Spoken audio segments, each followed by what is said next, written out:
Olá, boa tarde. Olá, amigos e amigas, boa tarde. O TN1 começa com imagens de bloqueios nas rodovias que cortam o Espírito Santo. Até o fim da manhã de hoje, caminhões impediam o trânsito na BR-101. São manifestantes bolsonaristas que protestam contra o resultado das eleições. Em todo o país, são mais de 200 pontos de bloqueio. Terça-feira começou caótica para quem está precisando pegar as BRs. O ministro do STF, Alexandre de Moraes, determinou que a Polícia Rodoviária Federal atue para liberar as rodovias. Caso contrário, o diretor da PRF pode ser multado e até afastado do cargo. Vamos começar agora, ao vivo, com a repórter Suzy Faria, que está acompanhando esses protestos desde cedo. Suzy, você está na BR-101 Norte, né, minha amiga? Bem-vinda, boa tarde.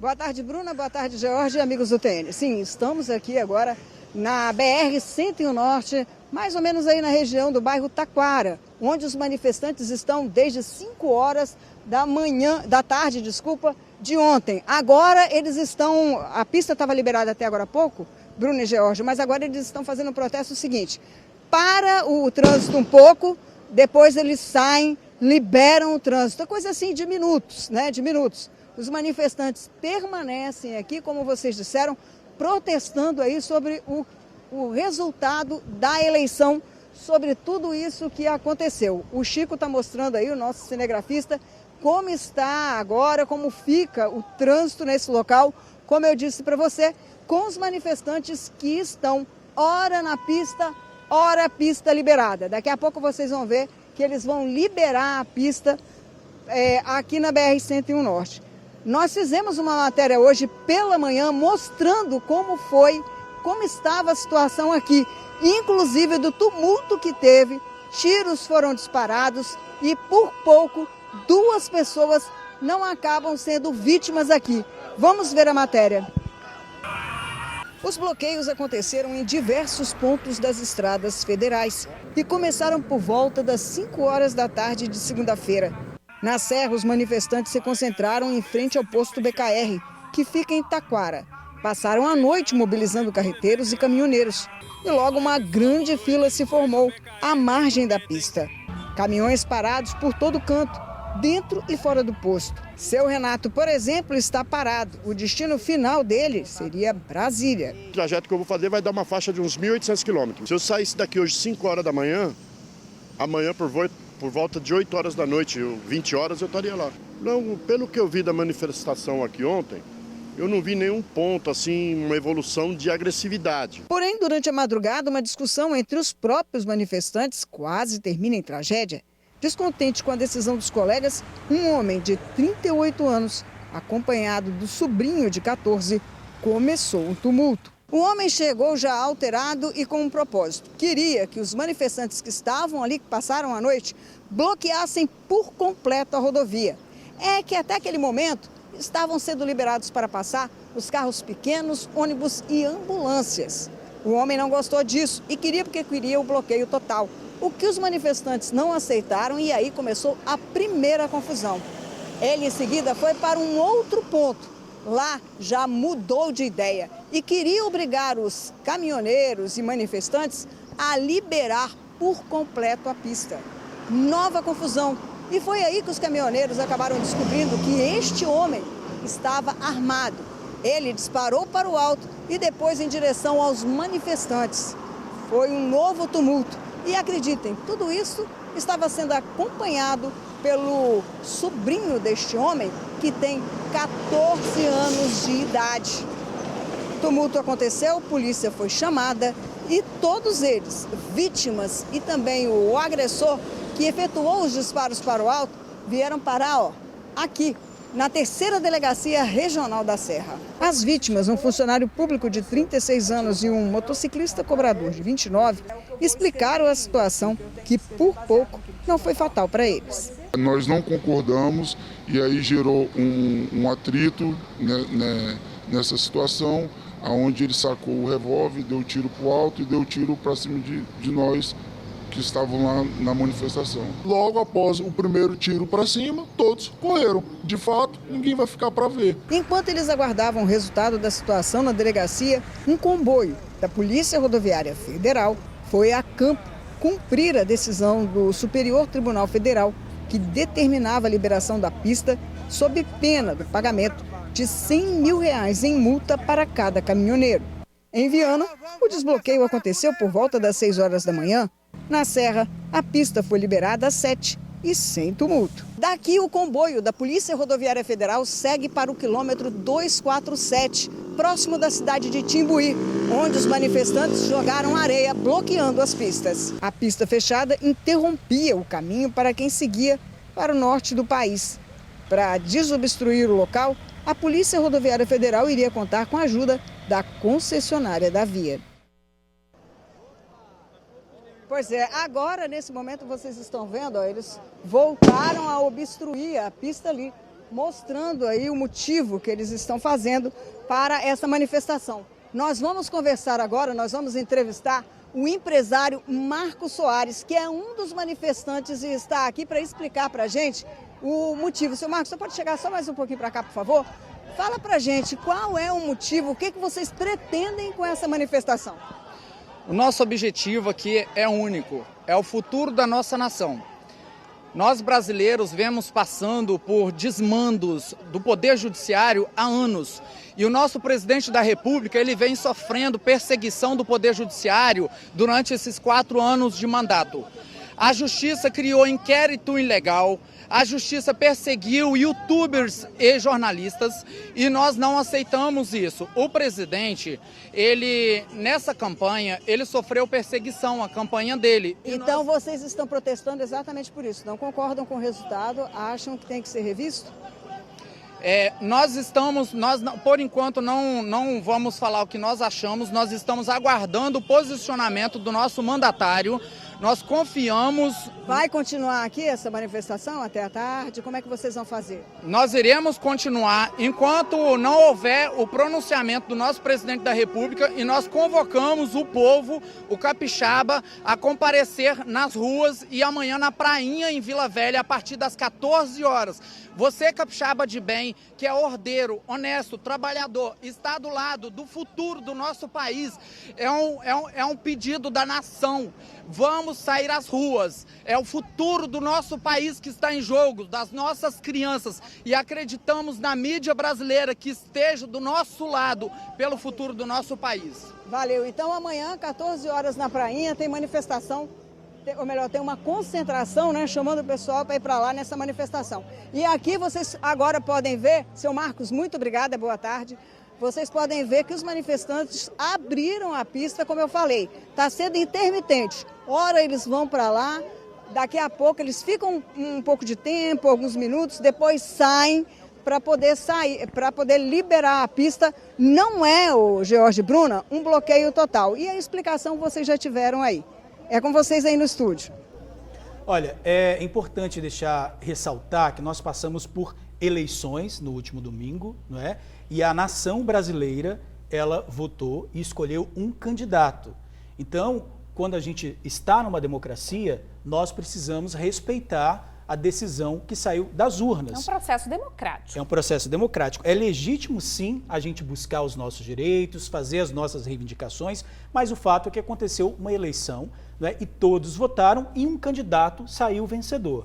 Agora é importante ressaltar também a chamada, não é, que o manifestante fez sobre o mandatário atual da presidência da República, porque eles estão esperando uma resposta do presidente que até agora não se pronunciou. Nem dando os parabéns, porque isso também, né, ele pode não fazer ao candidato eleito, e nem também falando ao grupo de quase 60 milhões de eleitores que o elegeram, que estão aí precisando de uma fala do atual presidente da República. É importante a gente ressaltar, nós estamos vendo imagens ao vivo agora, acho que a Suzy quer falar, talvez ela queira mostrar para a gente que realmente a Polícia Rodoviária Federal está presente lá, fazendo justamente esse diálogo com as pessoas que estão participando dessa movimentação, porque é totalmente legítimo, né, qualquer tipo de movimento, mas você não pode de jeito nenhum atrapalhar o ir e vir do outro, né? O direito de ir e vir, ele tem que ser garantido. E não é o que a gente está vendo aí desde ontem à noite. Muito prejuízo realmente em todas as estradas. Suzy, com você, minha amiga, você quer falar, né? Bruno, eu só queria dar uma última informação para vocês sobre esse caso dos tiros que aconteceram aqui hoje pela manhã. A pessoa que atirou, esse homem de 38 anos, foi autuado por dupla tentativa de homicídio, por corrupção de menores, porque ele estava com um sobrinho aqui de 14 anos de idade, e mais, por posse ilegal de arma de fogo. Parece que a gente está tendo uma confusão aqui. Será que houve alguma coisa? Chico está aí mostrando para vocês o que será que aconteceu. Será que o pessoal está querendo aí? Vamos ver. Vamos acompanhar ao vivo aí para vocês o que seria, o que houve ali. Parece que é um motociclista. Foi embora, foi embora. Acho que ele não gostou aqui, tentou furar o bloqueio, o pessoal não gostou, mas na contramão. Aí, ó, um dos motivos da confusão, estão pedindo para a gente sair que vai liberar. Um dos motivos da confusão é que o motociclista teria aproveitado essa situação e vindo na contramão e foi impedido pelos manifestantes que estavam ali. Pois é, são os manifestantes aqui.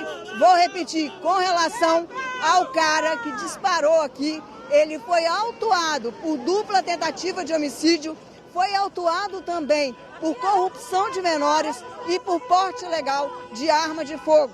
Essa pessoa que hoje de manhã causou tumulto aqui na manifestação, que até agora está sendo pacífica, como vocês podem ver aí. Pacífica, mais ou menos, né, Suzy? Obrigada aí pelas informações. Qualquer novidade, Suzy está de volta aqui com a gente. É uma movimentação que está acontecendo em todo o país. Vamos fazer o seguinte, bota por gentileza para a gente o Twitter da Polícia Rodoviária Federal, que está sendo atualizado a cada momento, justamente mostrando para a gente os pontos de interdição e os pontos que já foram liberados até agora. Na BR-101, gente, os pontos que estão com interdição parcial são esses daí, ó. Aracruz, Itapemirim, Linhares e São Mateus. Os demais já foram liberados aí, né, de hoje de manhã, desde ontem à noite até hoje de manhã. A gente pode seguir um pouquinho mais para baixo, porque a gente vai ver também os outros pontos da BR-262, né, Jorge? Pode subir aí, por favor. A gente vê que na BR-262, no quilômetro 95 em Domingos Martins, interdição parcial. Depois Ibatiba, Venda Nova e Domingos Martins, já tivemos aí a liberação da pista na BR-262. 259, a gente tem Colatina e Baixo Guandu ainda com uma interdição parcial. E em Colatina também o outro trecho, que é o quilômetro 49 da BR-259, já está liberado aí, foi liberado às 10h55 da manhã. Pois é, a gente está vendo, né, toda essa movimentação nas estradas, esses bloqueios, e ontem o ministro do STF, o presidente do STF, ele determinou o seguinte, o ministro, na verdade, não é a presidente do STF, determinou que a Polícia Rodoviária Federal e também as polícias militares dos estados agissem. A gente tem aqui a decisão, Bruna, do ministro do STF. Aqui está complicado para mim, você Claro, tem acesso? A gente pode começar falando o seguinte, ele determina que a Polícia Rodoviária Federal e também as polícias militares estaduais tomem medidas, né, necessárias e suficientes para imediata desobstrução de todas as vias públicas que estejam com o seu trânsito interrompido, garantido assim a total trafegabilidade. Outro ponto da decisão, né, que a gente vê é que diante da omissão e inércia da PRF, que é o que diz o documento, o diretor-geral da Polícia Rodoviária Federal, ele está sujeito aí a uma multa de R$100 mil, que começou a contar a partir da meia-noite desse 1º de novembro, está correndo risco também de afastamento das funções, correndo o risco de prisão em flagrante por crime de desobediência. O outro ponto que traz aqui na decisão também é que a Polícia Rodoviária Federal e as polícias militares estaduais identifiquem caminhões que estão sendo utilizados aí para esse bloqueio, para as obstruções e interrupções, e remete imediato prejuízo para que possa se aplicar aos proprietários, uma multa, né, os proprietários desses caminhões de R$100 mil. Essa é a decisão, está aí o documento. Do ministro Alexandre. Agora, não sei se a gente tem imagens de onde a Suzy estava. agora há pouco na Serra ao vivo, mas se não tiver também não tem problema, a gente tem imagens, nosso cinegrafista está lá com ela. Por quê? Porque a gente viu os manifestantes entrando aí na BR e a Polícia Rodoviária está ali, ó. Nesse momento, a gente está vendo que os carros estão passando, não é? Mas anteriormente, não. Anteriormente estava havendo, sim, momentos de bloqueio da BR. E tem uma hashtag no Twitter, né, que vem desde ontem, Bruna, que está chamando muita atenção, que é a hashtag PRF Vergonha Nacional. Por que essa hashtag está ganhando tanta repercussão assim? A gente viu no domingo de votação algumas blitz que foram feitas muito mais no Nordeste. O dobro de blitz parando ônibus no Nordeste. O próprio ministro pediu uma explicação e a explicação para o ministro do diretor da Polícia Rodoviária Federal foi de que realmente eles estava havendo compra de votos, mas não houve problema no processo eleitoral porque esses ônibus não voltaram. Esses ônibus seguiram para os locais de votação e todos votaram de acordo com o ministro do STF, por isso que a votação, na hora, lá o horário da votação, não foi estendido. Agora, um vídeo no sul do país mostrou também uma ação de policiais rodoviários federais falando diretamente para os manifestantes. Nós estamos aqui, vamos ficar aqui e o que vocês querem fazer? Esse vídeo circula na internet e está causando revolta por causa dessa situação. Mas também o ministro determinou que as polícias militares ajam, não só a Polícia Rodoviária Federal. E oficiou também todas as autoridades estaduais, inclusive os governadores, para que coloquem o efetivo e liberar as BRs. A repórter Vanessa Calmon está ao vivo em outro ponto, né, que ficou interditado, a BR-101, também em Viana. Vamos fazer o seguinte, vamos para lá, a Vanessa já está na área. Vanessa, aparentemente o trânsito está tranquilo aí? Boa tarde. Exatamente, Bruna, muito boa tarde para você, para o George, para todos que nos acompanham de casa. Eu estou aqui no quilômetro 305 da BR-101 Sul, na altura de Viana.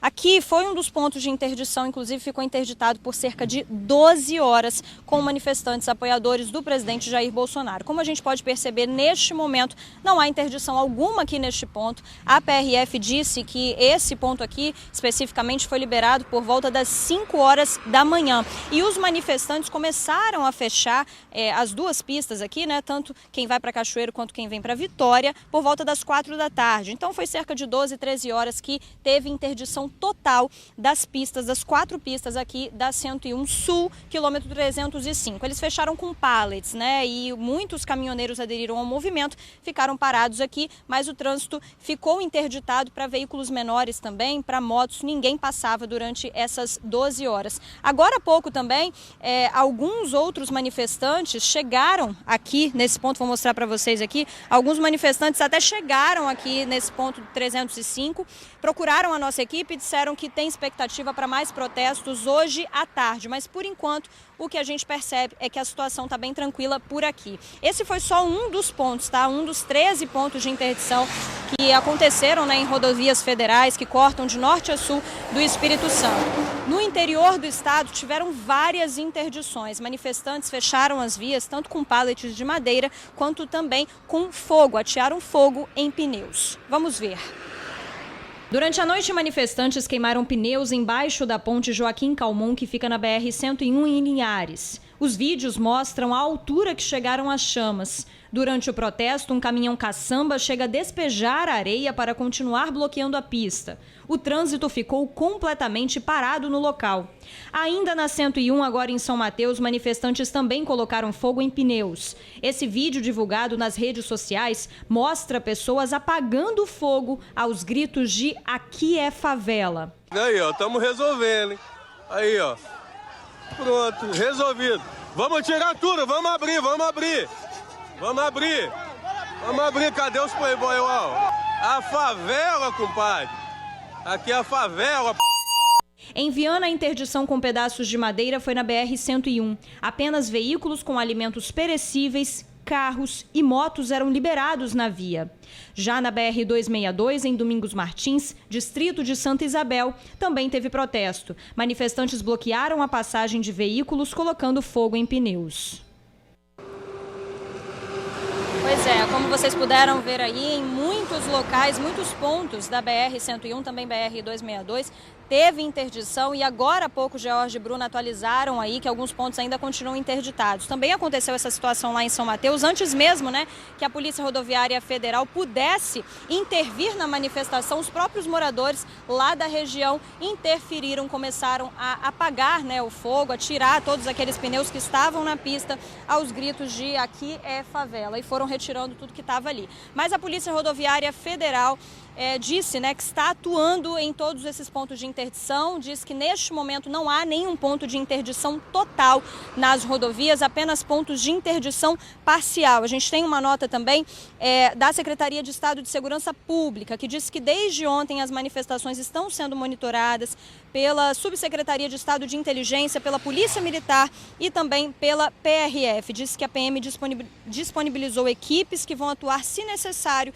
em conjunto com a PRF para realizar a desinterdição das rodovias. Como a gente pode perceber, aqui no quilômetro 305 não tem interdição neste momento. A gente até mostrou que alguns manifestantes chegaram aqui, disseram que está previsto um outro protesto aqui neste ponto para mais tarde, mas a gente também não percebeu nesse momento a presença da Polícia Rodoviária Federal. Mais cedo, né, por volta de umas 11 horas da manhã, uma viatura da PRF chegou a passar por aqui, mas neste momento que a gente percebe é que realmente está tudo bem tranquilo. Vou só atualizar então mais uma vez vocês sobre os pontos que ainda continuam interditados, tá? Ao longo da 101. Itapemirim, quilômetro 414, também em Aracruz, quilômetro 174, mais um ponto em Itapemirim, quilômetro 408, em Linhares, quilômetro 150 e em São Mateus, quilômetro 58. Então ainda tem interdição nas estradas de norte a sul do Espírito Santo, mas de acordo com a Polícia Rodoviária Federal, não há interdição total. Bruna, George. Tá certo, Vanessa. Qualquer novidade por aí, você volta a chamar a gente. Então. Você falou muito bem, pacífico não é, né? Pelas imagens que a gente está vendo. A gente está vendo interdição total de pista com fogo. A gente está vendo tiro na serra hoje de madrugada. A gente está vendo aí, ó, fogo, impedimento total da pessoa ir e vir. Então, assim, se isso é pacífico, realmente tem que mudar o conceito, né? Bom, daqui a pouquinho a gente volta a falar, né, sobre essas interdições aqui nas BRs que cortam o estado. Como a Vanessa disse, não tem interdições totais, por enquanto são interdições parciais.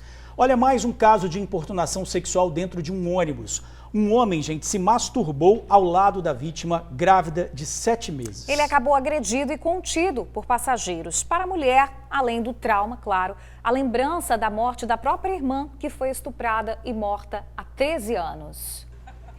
O caso aconteceu dentro da linha 794, que faz o trajeto Santa Luzia ao terminal de Itacibá, em Cariacica. O garçom Christopher Bartolomeu foi preso por importunação sexual. Ele foi flagrado se masturbando ao lado de uma grávida de 7 meses. A vítima é uma auxiliar de serviços gerais de 31 anos. Ela voltava para casa, havia trabalhado o dia inteiro em Vitória. Foi para um ponto de ônibus e assim que passou a linha 794, ela embarcou. O suspeito estava no mesmo ponto, acabou entrando no mesmo coletivo. Lá dentro, ele se sentou ao lado da janela. A auxiliar de serviços gerais acabou sentando ao lado dele. Bastou o motorista andar por alguns metros para que o suspeito começasse a ter um comportamento estranho. Quando o ônibus começou a andar, né, eu senti que a mão dele estava assim no meu ombro, né, assim, e segurando o negócio, assim, entendeu? Quando eu olhei rapidamente, eu pensei que ele estava se encostando, quando eu pensei, mas eu vi que ele estava assim, o gesto não estava se encostando, estava durando demais. Fiquei toda sem reação. Eu, tipo, virei das costas e ele continuou, né, fazendo o gesto com a mão ali. Christopher acabou agredido e contido por passageiros. Aí foi na hora que o povo revoltou, né, deram uma costa nele lá dentro do ônibus, mandou o motorista parar o ônibus e chamou a polícia. O garçom foi preso e levado para a Delegacia Regional de Cariacica. A princípio, ele havia negado cometer o crime, mas diante da imprensa, confessou o que havia feito. Estava com vontade, né? Mas o que você estava fazendo lá? Eu estava vindo do trabalho. Aí você resolveu fazer o quê? Isso aí. Isso o quê? Nosso bar. Você acha que você merece ficar preso? Não. Se fosse sua mãe no ônibus, ia acontecer se o cara fizesse isso do lado dela? Eu não ia gostar, né? A vítima, que está prestes a dar à luz, afirma que ficou bastante assustada com o que aconteceu. Ela lamenta o fato de não poder usar o transporte público em segurança. Eu quero justiça. Eu quero que ele fique preso, porque já aconteceu um ato assim com minha irmã também. Minha irmã tinha 10 anos de idade quando eles mataram e estupraram ela. Então, assim, eu vou perguntar que eu tenho nojo de estuprador. Olha que absurdo esse caso. Vanusa Santana está ao vivo para falar de outro caso triste que aconteceu na Serra. Um jovem matou o próprio irmão a facadas. É isso mesmo, Vanusa? Muito boa tarde a vocês aí do estúdio, boa tarde ao pessoal que nos acompanha de casa. Uma história pesada que eu trago para vocês aí de casa. O irmão assassinou o outro dentro da própria casa. Essa história aconteceu durante a madrugada. O rapaz tem 31 anos, é um professor de inglês de uma escola particular. Ele foi encontrado morto e esquartejado dentro do próprio quarto, no apartamento que ele morava com os pais e o próprio irmão dele, que é um irmão mais velho, de cerca de 35 anos. Esse irmão que teria assassinado esse rapaz de 31 anos, o corpo dele foi encontrado na manhã de hoje pela própria mãe. A mãe, como de costume, costumava acordar e ver que o filho já havia levantado, estava a caminho do trabalho, porque ele dava aulas de inglês no turno da manhã, na parte da manhã. Na manhã de hoje, ela acordou e achou estranho o fato do quarto do rapaz, do filho mais novo, estar trancado. Ela fez o quê? Bateu insistentemente, mas como ninguém atendeu, ela pediu que alguém, chegou a ligar, aliás, para o trabalho dele e avisaram que ele não havia ido trabalhar. Ela ficou muito preocupada e pediu que um vizinho, alguém, colocasse uma escada na fachada do prédio, na sacada ali, e acabou por encontrar a pessoa que olhou. Ele estava caído, deitado na própria cama. Ao lado dele, ele estava coberto de sangue. Foi encontrada uma faca que foi usada para poder fazer essa atrocidade. Esse rapaz, que é irmão, que acabou aí, que é o principal suspeito do crime, confessou o crime à família e também confessou o crime à mãe. Ele seria esquizofrênico, teria tido um surto e por esse motivo resolveu, na calada da noite, assassinar o irmão, esfaquear e ainda por cima esquartejá-lo. Parte do corpo desse menino acabou sendo esquartejada, cortaram o braço, ele retirou a pele do rosto do irmão. Bruna e George, uma história macabra de vir contar aqui para vocês. Meu Deus, a gente ficou sabendo dessa história agora há pouco, realmente, foi quando todo mundo foi alertado do que havia acontecido, foi durante a madrugada, como a Vanusa falou, quer dizer, o irmão acabou matando o próprio irmão a facadas, teria sido durante uma crise de esquizofrenia. A gente vai continuar acompanhando esse caso, tudo está acontecendo agora, qualquer novidade que você tiver, Vanusa, você volta a chamar a gente, viu? Um caso triste e chocante demais. Valeu, Vanusa. Olha, vamos falar agora de um alerta importante no TN. Mais de 100 mil pessoas morreram em 2021 vítimas de acidente vascular cerebral, o AVC. E é preciso ficar atento aos sintomas, tá? A gente procurar rapidamente atendimento médico. Hoje teve ação de conscientização em Vitória. Hoje foi dia de fazer um check-up na saúde para saber se está tudo nos trinques. Seu Diomar aferiu a pressão e mediu a glicemia. Tudo ótimo, graças a Deus. Bom, né? Glicemia boa, pressão? Glicemia ótima, sem dúvida de exagero nenhum, graças a Deus. Ele aproveitou uma ação que aconteceu no Parque Moscoso, em Vitória. Uma iniciativa do Hospital Estadual Central contra o AVC. Além de verificar a pressão e a glicemia, quem passou por aqui ainda recebeu orientações para prevenção contra o acidente vascular. Essa ação ela é extremamente importante para a população, para a gente trabalhar os riscos, evidenciar algumas possibilidades que já possam ser abordadas nos prontos atendimentos, e falar sobre a questão da necessidade da atividade física, alimentação, a prevenção, que é maravilhosa, Nós temos que aprender a trabalhar com a prevenção e não deixar acontecer. O atendimento teve o apoio de enfermeiros, técnicos em enfermagem e universitários. Antes de fazer os exames, a pessoa teve que assinar uma lista de presença e depois partiu ver como é que a saúde está. Bom dia, Luciano Rosetti. Chegou minha vez agora de fazer aqui primeiro o quê? A glicemia. Glicemia. É o do dedinho, né? Isso. Vamos ver aqui, o açúcar. Deus me livre. Eu gosto de doce, hein? Torcer para dar um resultado bom. Um resultado bom. Primeira picadinha no dedo. Beleza, ó. Aí faz a coleta, né? Isso. É bem rapidinho. Aí coloca no equipamento. Vamos ver, já tá apitando. Meu Deus do céu. Ó o nervoso. Ó o nervoso. 99. Deu quanto? 99. Isso é bom ou ruim? Dentro da normalidade. Dentro da normalidade. Beleza, eu tô saudável. Por enquanto eu tô saudável. Após a glicemia, hora da pressão. Não pode falar muito não, tem que ficar quieto, né? Sim. Então parar de falar um pouquinho, gente. Para dar uma pressão normal, boa, né? E agora, os resultados. 120 por 80. Quer dizer que tá normal. O famoso 12 por 8. É preciso abrir os olhos, viu? AVC não é brincadeira. A pressão arterial ela é um fator de risco importante que deve ser considerado na população. É um problema a nível global, mas é um fator de risco importante que, quanto mais precocemente identificado, é possível de ser controlada, e isso evita que as pessoas tenham, evita as incidências, né, de maiores fatos relacionados a acidente vascular cerebral. Então, quem for passar agora, pertinho do Parque Moscoso, em Vitória, aproveita que ainda dá tempo, tá, gente? Só vai até 1h da tarde. O pessoal tá medindo a pressão, tá fazendo alguns exames também de sangue e dando orientações. Mas fica aí esse alerta que é super importante. Tem que buscar logo atendimento médico aos primeiros sintomas. Fraqueza ou formigamento na face, no braço ou na perna, especialmente em um lado do corpo. Confusão mental, alteração da fala ou compressão. Alteração na visão também em um ou nos dois olhos, no equilíbrio, coordenação, tontura ou alteração ao andar. Dor de cabeça súbita, intensa, sem causa aparente também. É importante estar atento. Rapidamente, tem que procurar um pronto-socorro. Em Linhares, um motorista de aplicativo forjou o próprio sequestro.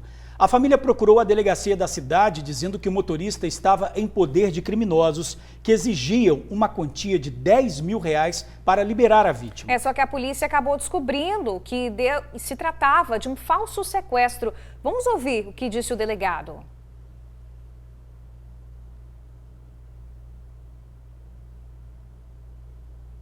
Temos o delegado para ver o que ele falou sobre esse assunto. Ainda não chegou a entrevista do delegado, mas de fato a investigação da polícia mostrou que realmente esse motorista de aplicativo tinha forjado o próprio sequestro para conseguir extorquir dinheiro da própria família. Né? Inacreditável. Então você imagina uma reviravolta aí nessa história e as investigações realmente apontaram aí. Agora ele vai ter que responder na justiça pelo que ele fez, tá? Chegou a sonora, chegou a entrevista do delegado, vamos conferir o que ele disse.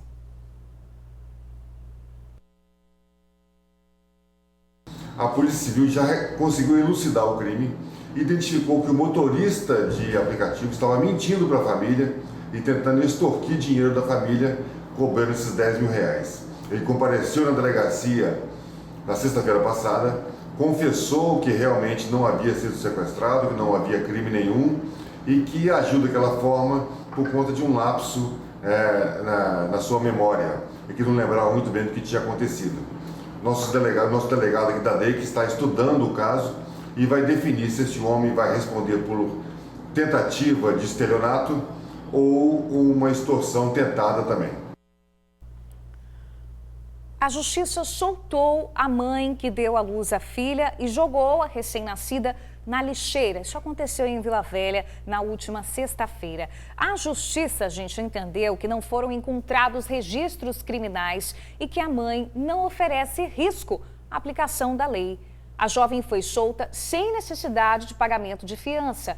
A recém-nascida foi encontrada por uma enfermeira na lixeira do pronto atendimento de Riviera da Barra na última sexta-feira. O parto aconteceu no banheiro da unidade. A jovem alegou que não sabia da gravidez. A bebê foi encaminhada ao IMABA e a jovem autuada pela Polícia Civil por abandono de incapaz. Vamos voltar a falar dos reflexos da interdição de rodovias no Brasil, aqui no estado também. Tem gente encontrando dificuldade para embarcar na rodoviária de Vitória. Pois é, Luciano Rosetti já está na área. Já tem viagem cancelada, não é mesmo, Luciano? Boa tarde para você.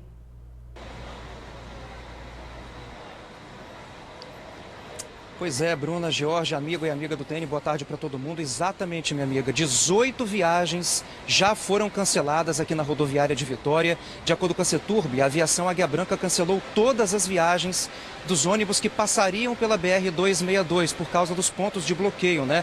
Só que a Águia Branca não foi a única empresa que cancelou, não. A aviação Prete cancelou viagem com destino a Pancas e a aviação Lírio dos Vales cancelou quase todas as viagens, com exceção de uma que foi entre Colatina e Santa Leopoldina hoje cedinho, 5h40 da manhã. Estou aqui com o Bruno Passos, meu amigo, vou mostrar para vocês aqui a movimentação da rodoviária de Vitória agora no momento. Chegou até um ônibus agora que está partindo. Claro que essa movimentação está até um pouquinho grande, né? Está bem movimentada porque são pessoas que não vão passar, né, pela BR-262 pelos pontos de bloqueio.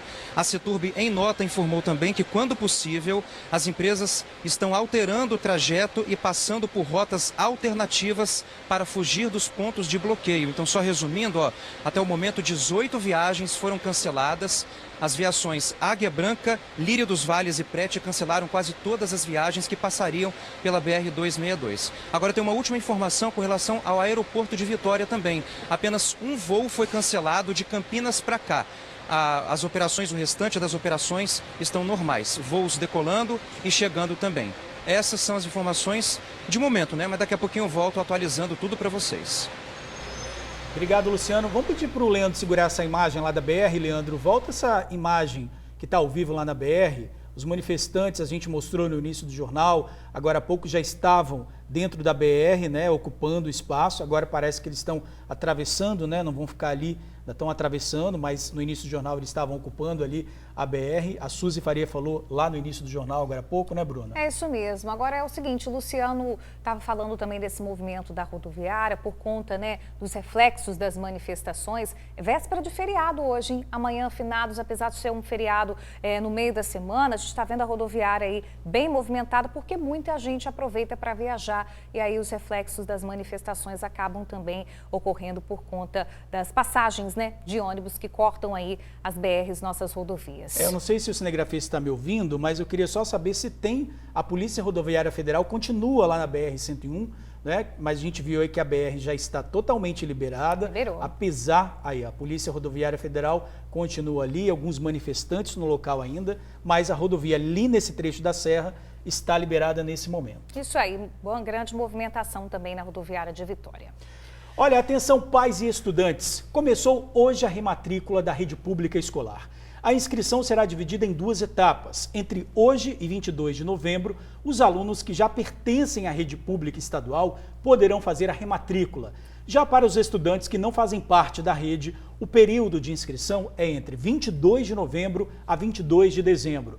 Serão disponibilizadas 260 mil vagas para as modalidades de ensino fundamental, médio e educação de jovens e adultos, o EJA.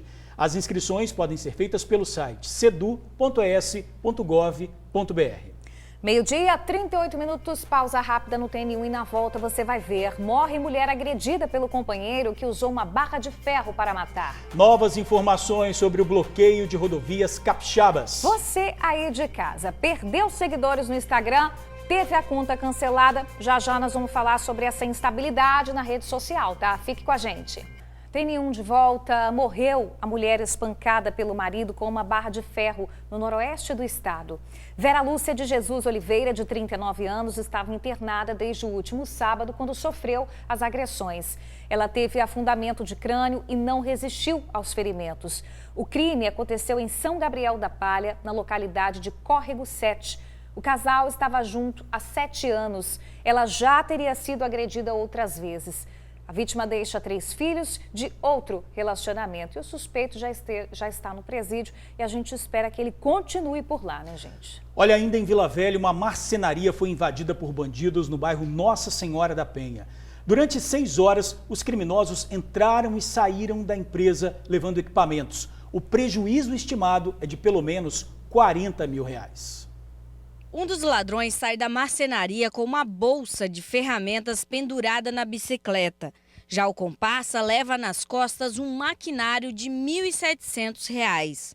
Já é madrugada, não demora e já estão de volta. Eles vasculham até o escritório da marcenaria. Triste, né? A gente chegar e ver você batalha, para você ver um bandido que seja levando as suas coisas de um dia para a noite. Durante 6 horas, a dupla criminosa entrou 3 vezes na mesma marcenaria, carregando aos poucos os equipamentos. Nós fomos buscar dentro das câmeras para poder identificar o que aconteceu, quem era, como que foi.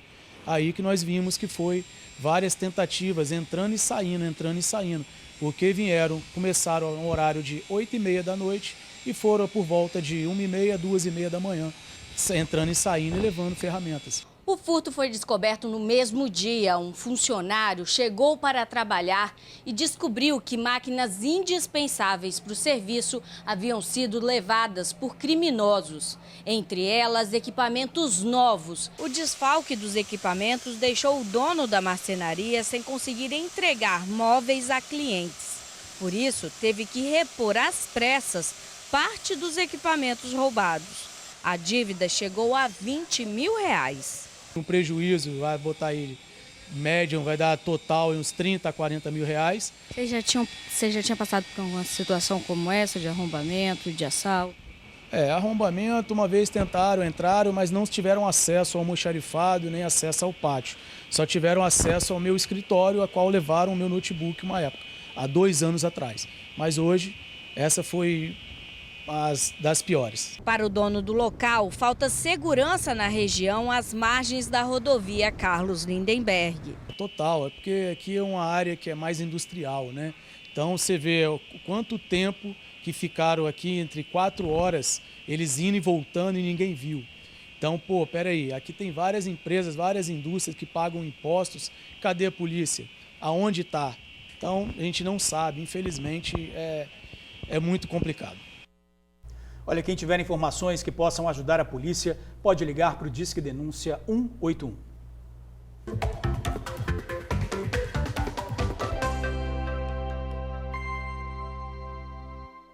Vamos falar de oportunidade para voltar ao mercado de trabalho. Em Síria de Vila Velha tem 280 vagas. Pintor de obras, ajudante de motorista, operador de caixa, repositor em supermercado, garçom e muito mais. Você pode ver os detalhes pelo site vilavelha.es.gov.br/trabalha Vila Velha. Cine da Serra tem 255 vagas em manobrista, auxiliar de logística, babá, cozinheiro e mecânico. Veja os detalhes em maisemprego.serra.es.gov.br. Olha, uma criança morreu afogada em uma lagoa de Linhares. Samuel Miller da Silva, de 9 anos, teria saído de casa sem avisar a família e foi à lagoa com outras crianças. Assim que eles entraram na água, Samuel começou a afundar. Assustados, os amigos ficaram com medo de tentar ajudá-lo. A criança estava procurando por ele, o tio dela. Quando chegou na lagoa, encontrou o corpo. A família lamentou a perda e disse que Samuel faria aniversário nesta quarta-feira, quando completaria 10 anos. Que tristeza, hein? Nossos sentimentos aí para essa família. Eduardo Pinheiro já está na área. Olha só, em todo o mundo, a rede social Instagram está apresentando instabilidade. Algumas contas foram até suspensas, né? E os usuários estão alegando aí perda de seguidores. Eu perdi alguns também. Pois é, tá demais. Como recuperar a conta na plataforma? O que fazer agora? Eduardo Pinheiro já está aqui e traz a solução. Você é o homem da solução, né, Eduardo? Mais ou menos. Então, gente, ontem milhares de pessoas reportaram esse problema. Milhares de contas no mundo inteiro e também no Brasil, né, tiveram suas contas desativadas pelo Instagram. Até hoje, as pessoas não sabem ainda de fato o que aconteceu. Provavelmente tenha sido uma falha técnica no Instagram. A boa notícia é que é possível recuperar. Nós até trouxemos aqui, tá aí o link, né, em exibição, o link de recuperação help.instagram, você digita lá na URL, o espaço da URL, help.instagram.com/contact, esse número aí que vocês vão dar uma foto, tirar um print aí da tela agora, né? Não dá para falar. Vocês tiram uma foto aí da tela agora, tá? Esse número aí que você vai digitar lá na URL para você ir direto para a tela, que é a próxima telinha que a gente vai passar agora, exibir. A próxima telinha, avançando uma, a gente vai ver que tem uma tela que você vai passar algumas informações, como o seu e-mail, né? O nome completo, o seu e-mail, qual que é o seu usuário do Instagram, isso é muito importante, e o número do celular, que eles vão conferir se é aquele que você registrou anteriormente, para você receber, enfim, um código de recuperação, que a gente vai ver aí na próxima tela. Mais uma telinha, a gente vai avançar aí. Olha só, então nessa tela à direita, né, a telinha da direita, o quadradinho da direita, você vai digitar ali o código recebido.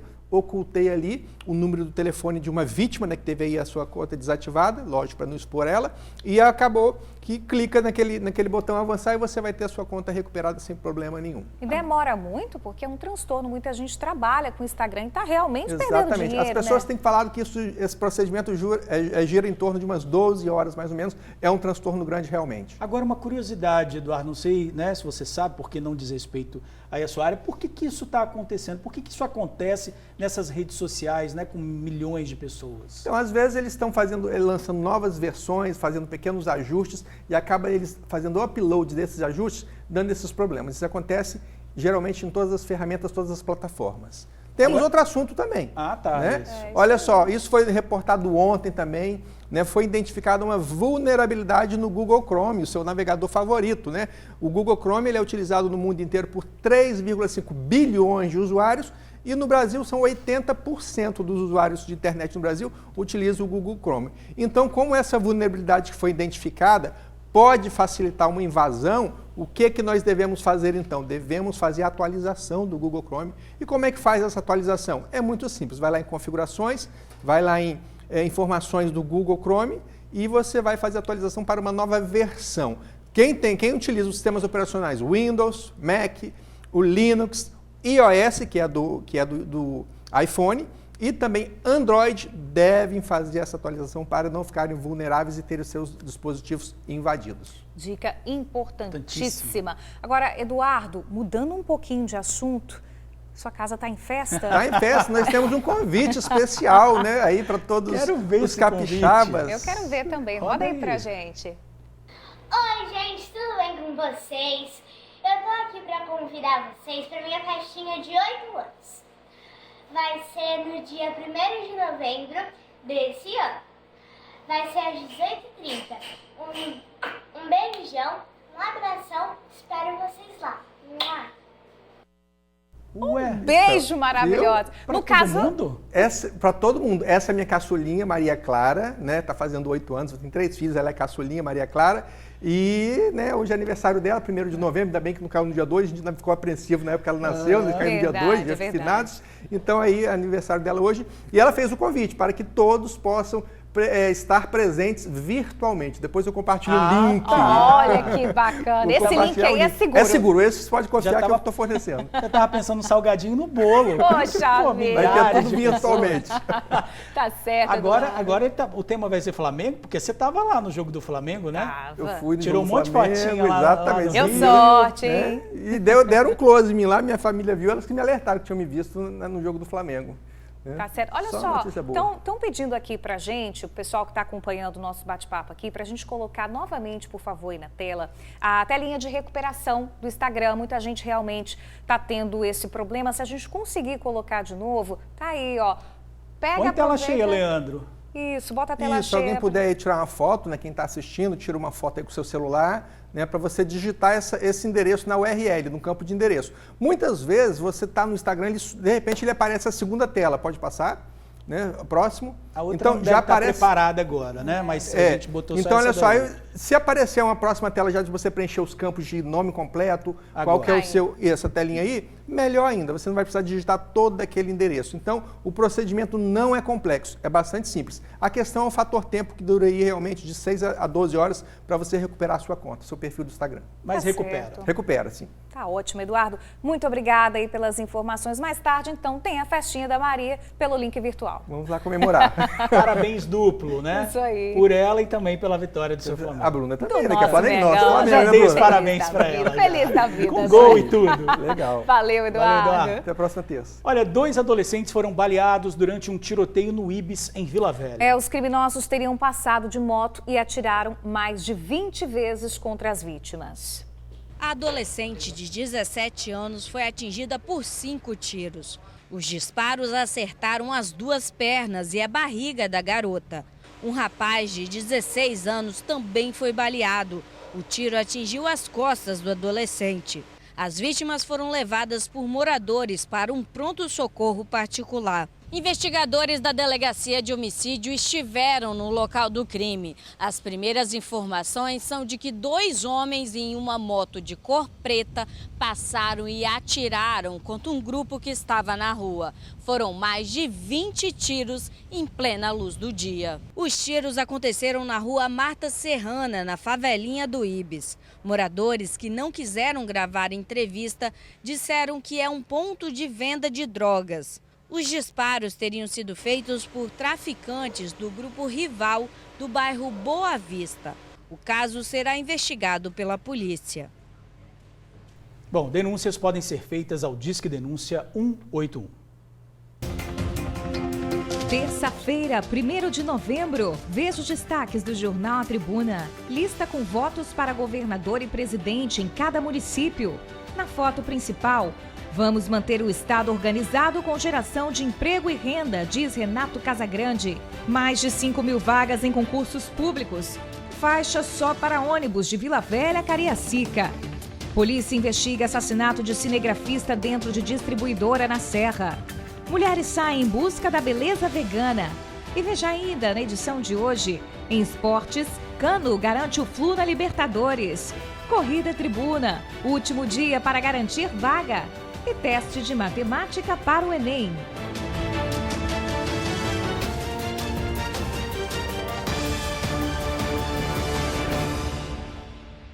Teve apreensão de drogas e munições em uma mata aqui de Vitória. A polícia chegou ao local após denúncias de que homens estariam armados na mata do bairro Santa Cecília. Ninguém foi encontrado, mas durante as revistas ao local, esse tonel foi descoberto entre as pedras. Tabletes totalizando mais de 3 quilos de maconha, pinos de cocaína, munições e carregador de fuzil foram apreendidos. Todo o material foi entregue na primeira delegacia regional. No retorno do TN1, criança ferida em acidente de trânsito em Vila Velha está entubada. O Luciano Rosetti vai trazer para a gente novas informações sobre o cancelamento de viagens na rodoviária de Vitória. Vai falar também sobre o tempo vem frio por aí, hein? A gente volta rapidinho, não sai daí não. TN1 está de volta. Uma criança ficou ferida em um acidente de trânsito em Vila Velha. O menino de 5 anos estava nesse carro de passeio. A lateral traseira do veículo, justamente onde a criança estava sentada, foi a mais atingida pelo ônibus do Transcol. O carro foi parar, gente, em cima da ciclovia. O motorista do ônibus contou que o acidente aconteceu depois que o carro tentou fazer uma manobra irregular. Essa batida aconteceu no bairro Jockey de Itaparica, foi ontem à noite. A criança foi levada ao hospital consciente, mas precisou aí ser entubada. A gente torce pela recuperação desse pequeno aí. Voltamos a falar dos bloqueios nas rodovias que cortam o Espírito Santo. Luciano Rosetti continua na rodoviária de Vitória e vai atualizar as informações sobre cancelamento de viagens provocado por essas interdições. O Luciano vai trazer ainda a previsão do tempo para essa véspera de feriado de finados. Luciano, é com você.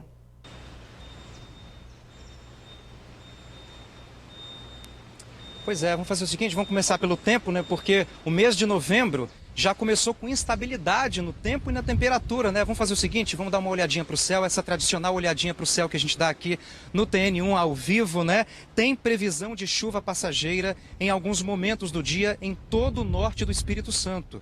Agora à tarde tem previsão de pancadas de chuva também nas regiões sul, serrana e noroeste. Tem previsão de chuva também aqui para Grande Vitória nesta noite, viu?